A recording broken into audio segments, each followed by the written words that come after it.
오늘의 10분 말씀. 오늘 본문은 예레미야 49장 7절부터 22절까지입니다. 하나님께서 이방 나라들에 대한 심판을 계속해서 선포하시는 장면입니다.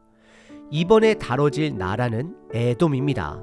에돔은 에서의 후예들로, 에서는 야곱의 형제로 장자권을 두고 다툼이 있었지만 결국 화해했던 인물입니다.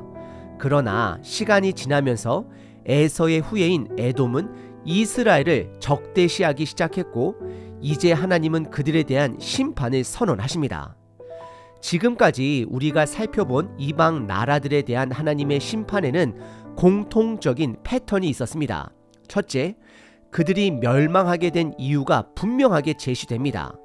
둘째, 심판 속에서도 회복의 약속이 주어집니다. 예를 들어 하나님은 모압과 암몬에게 심판을 선언하셨지만 그들을 포로에서 돌아오게 하시겠다라는 회복의 약속도 주셨습니다.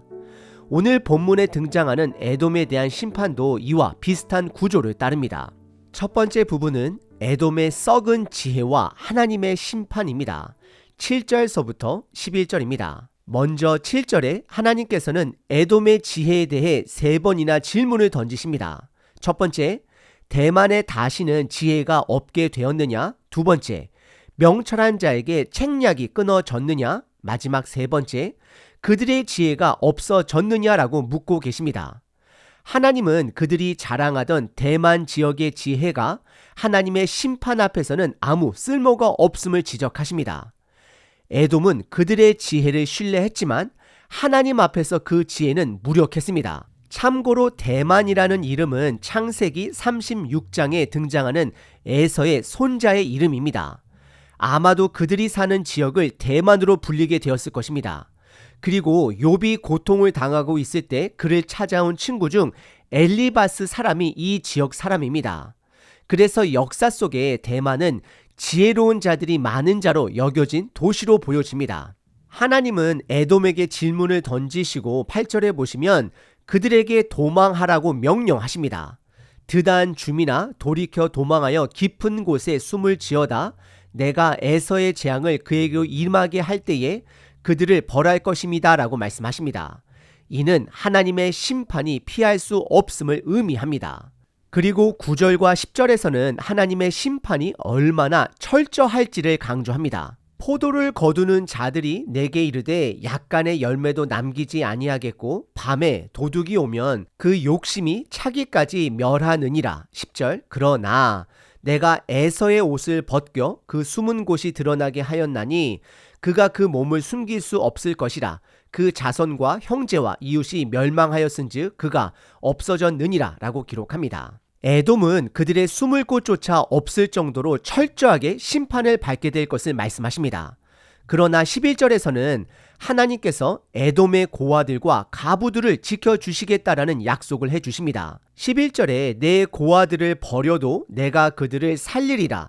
내 과부들은 나를 의지할 것이니라 라고 말씀을 하십니다. 이 부분은 하나님의 심판 속에서도 하나님의 은혜가 자비가 있다라는 것을 보여줍니다. 그리고 두 번째 부분은 에돔의 교만과 하나님의 심판입니다. 12절서부터 18절입니다. 하나님은 에돔에게 심판의 술잔을 마시라는 표현을 통해 그들이 피할 수 없는 심판을 받게 될 것을 경고하십니다. 12절에 여호와께서 이와 같이 말씀하시니라. 보라, 술잔을 마시는 습관이 없는 자도 반드시 마시겠거든 내가 형벌을 온전히 면하겠느냐? 면하지 못하리니 너는 반드시 마시리라 라고 말씀을 하십니다. 16절에 보시면 에돔은 자신들의 요새와 지형을 믿고 교만해졌지만 하나님은 그들이 아무리 높은 곳에 둥지를 틀었을지라도 그들을 끌어내시겠다고 선언하십니다. 그들의 요새는 하나님의 심판 앞에서 무너지고 소돔과 고모라처럼 흔적조차 사라지게 될 것을 말씀하십니다. 그리고 세 번째 부분은 에돔의 고통과 하나님의 심판입니다. 19절서부터 22절입니다. 19절에 보시면 하나님은 에돔을 치는 것을 두 가지 비유로 설명하십니다. 첫째는 사자가 그들의 요새를 치는 것처럼, 그리고 둘째는 법정에서 하나님과 다툴 변호자가 없는 것처럼 말씀하십니다. 에돔은 심판을 피할 수 없을 것입니다. 그 결과 에돔은 고통 속에서 부르짖으며 그들의 용사들조차 여인이 산고를 겪는 것 같은 고통을 당하게 될 것이다 라고 말씀을 하십니다. 에돔의 심판은 결국 그들의 교만에서 비롯되었습니다. 그들이 의지했던 지혜와 요새는 하나님의 심판 앞에 무력화되었습니다. 이 말씀은 우리에게 중요한 교훈을 주고 있습니다. 우리의 지혜가 하나님을 의지하지 않는다라면 그것은 헛된 지혜일 뿐이다 라고 말씀하고 있습니다. 성경은 여호와를 경외하는 것이 지식의 근본이다 라고 가르칩니다. 진정한 지혜는 하나님과 동행하는 삶에서 나옵니다. 우리의 인내, 감사, 그리고 모든 결정 속에 예수님과 함께하는 것이야말로 진정한 지혜의 기준이 됩니다. 오늘 하루도 그분과 동행하며 지혜로운 삶을 살기를 기도드립니다. 지혜의 근본 되신 하나님 아버지를 찬양합니다. 오늘도 주님의 말씀을 통해 우리의 삶을 돌아보게 하시니 감사합니다. 에돔이 자신들의 지혜와 요새를 의지하다가 결국 하나님의 심판을 받게 된 모습을 보며 저희들도 교만에 빠지지 않도록 지켜주시길 기도합니다. 하나님 아버지, 우리에게 참된 지혜를 허락하여 주옵소서.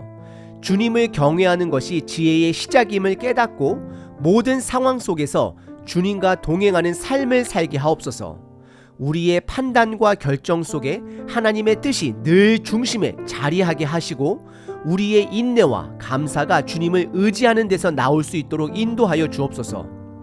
오늘도 주님의 지혜로 우리의 길을 인도하시고 모든 일에 주님의 뜻을 따를 수 있는 힘과 용기를 허락하여 주시길 간절히 기도드립니다.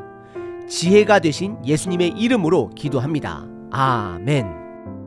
항상 기뻐하라. 쉬지 말고 기도하라. 범사에 감사하라.